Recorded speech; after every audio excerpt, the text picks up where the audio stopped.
आज मस्त आपण ओली तिळाची चटणी बनवणार आहोत। तीळ घेतलेत, हिरवी मिरची आणि लसूण, खूप कमी साहित्यामध्ये खूप चविष्ट अशी चटणी बनते। ही मिरच्या भाजून घेतल्या आहे बघा मी, तेल टाकून त्याला काढून घेतलंय। आता तीळ टाकून आपण त्याला तिळालाही तडतडवणार आहोत।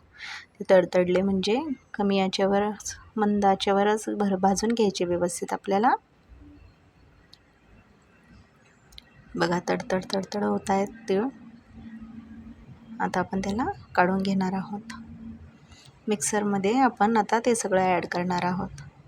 खूप कमी साहित्य लागतं ह्या चटणीला, पण खूप चविष्ट अशी लागते। भाजी खाऊन खाऊन कंटाळा आला ना, तर काहीतरी चवीला असं चवदार खावंसं वाटतं ना तोंडाला, तर ही चटणी नक्की बनवून बघा तुम्ही, खूप चवीला भारी लागते। आता मी त्याला बारीक करून घेते आहे।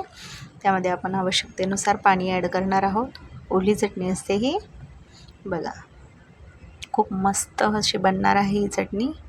आणि गरम गरम चपातीसोबत तर हा हा हा बातच निराळी आहे त्याची। चपाती पण भाजून झाली आहे माझी। आता आपण एकीकडे ताटामध्ये मस्त हे घेणार आहे करून बघा। वाव, बघा ताटामध्ये मी गरम चपाती एक घेतली आहे, दुसरी तव्यावर आहे।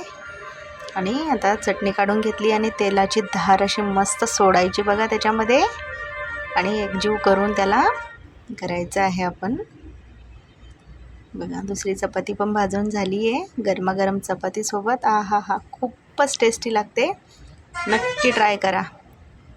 माझ्या चॅनलला सबस्क्राईब आणि लाईक करायला विसरू नका।